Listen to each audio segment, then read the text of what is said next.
Perseverance has the meaning of constancy and firmness in pursuing one's goals or in keeping faith with one's purposes. Napoleon Hill argued that perseverance is an art that has the extraordinary power to transform our desires into concrete results. Spirit of sacrifice and commitment are the basis of a good preparation to be perseverant. We live in a world that has accustomed us to see we can reach our goals either by luck or by knowledge. We no longer think that we have to work hard to get it. As we will see, this is one of the secrets of the success of human evolution, the ability to self-motivate and maintain motivation for a very long time. Step 1. Discover your guiding values. The scale of personal values defines everything we consider important for the quality of our psychophysical well-being. It accompanies us throughout our life path, representing the deepest and most intimate idea of what we want to become, what we want to achieve, and the type of relationship we want to establish with ourselves, with the people we love, and in general with the world around us. One of the most common mistakes when making important decisions is to focus exclusively on the goals you intend to pursue. This kind of approach exposes us to a big risk, living a life focused on goals which are temporary and fleeting, forgetting that the importance of each of our goals is closely related to the needs and values it allows to satisfy. If we consider the goal of changing jobs to earn more money to take care of our family, and we focus exclusively on the goal, the risk is that we'd end up neglecting our family and privileging work. Believing you made the right choice, you end up acting against the same principles you should have benefited from the decision taken.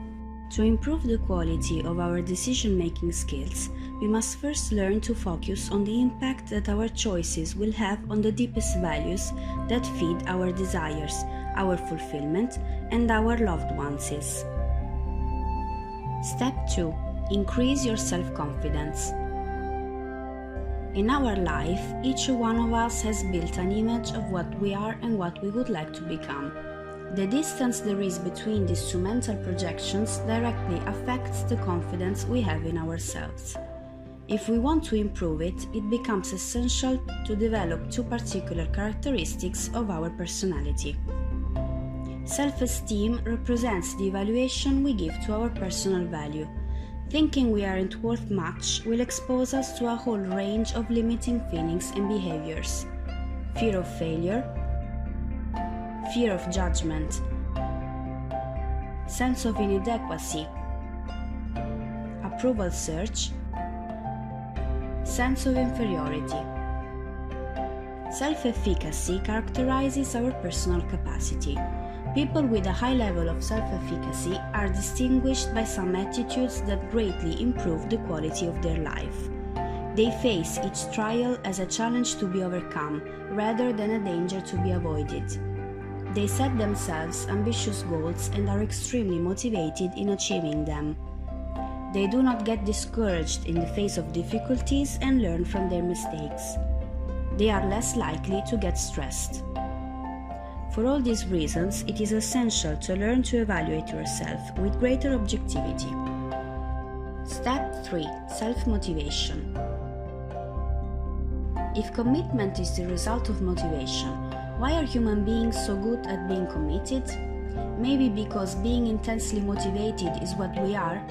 The answer concerns the other order of factors that, in a motivational sense, makes us unique as human beings. The third scale of emotional intelligence is the ability to motivate oneself to face the daily challenges that characterize the different areas of our life. The first consideration when it comes to motivation is that it can be trained like a muscle. The second is that no matter how hard you train it, several studies have shown that it is a limited resource, which must be used sparingly and preserved through the creation of quality habits. Pleasure and pain represent the motivational stimulus that more than anything else guide our actions. The motivation to do something arises just when the level of pleasure exceeds the level of pain. To feed it, you have to learn to make the most out of these levers. The motivational balance technique is a tool that facilitates this process. The principle on which it is based is that pleasure and pain represent a completely subjective idea, our personal vision of the situation, which can be conditioned through a series of questions that can shift the mental focus and therefore change the perception of our reality. Step 4. Nurture your talents.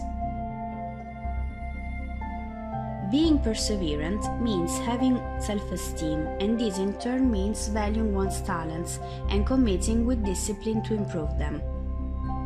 We all have talents, but often we don't realize it because we tend to focus exclusively on our weaknesses. To develop better awareness, start reading the following list. Character and mental talents: calm, stubbornness, courage, creativity, imagination, determination, intelligence, memory, objectivity, optimism, patience, perseverance, tenacity, humility, desire to evolve. Relational talents: selflessness, listening to others, charisma, communication, extroversion, leadership, seduction, sense of humor, sympathy. Physical talents: skills in one or more sports, strength, dexterity, power, endurance, sensuality, speed, voice. Spiritual talents: self-analysis, faith, inner strength, introspection, sensitivity. Any talent to be effective needs to be trained through study, comparison, and practice. Learn more, study and research on all its aspects. Confront and inspire. Confront with the people you believe have developed the specific quality you want to improve.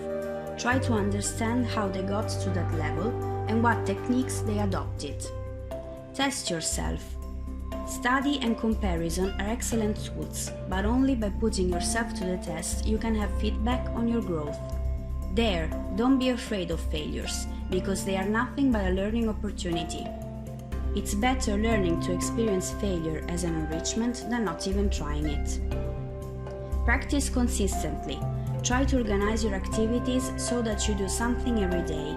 Through daily practice, you will create a habit that will make your job very simple. Fuel your motivation. Generate new motivation by creating a playful and fun context. Challenge yourself and value your achievements. Visualize. Visualization is a very powerful tool for conditioning the unconscious mind to guide us in achieving our goals. In the evening, before falling asleep, try to visualize your best performance and what you aspire to achieve.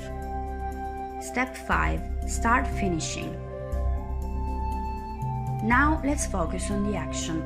The purpose at this stage is to expand and modify our comfort zone. This is an extremely delicate step, where some of you will find it more difficult than others. It does not matter. What you have to do is work on it every day. If you do this, you will find yourself stronger than the previous day, and you will be able to show your mind that you are better than you think you are. As this is a very general class and not a personalized coaching session, I will turn to you by pretending that you are all the same and with the same difficulties. Here is the most important thing you need to do. Get started. Whatever the point on your list, go. Even if the goal to be achieved is extremely ambitious, get started. Goethe said, "Whatever you can do, any dream you can dream, start." Audacity brings with it genius, magic and strength. Get started now.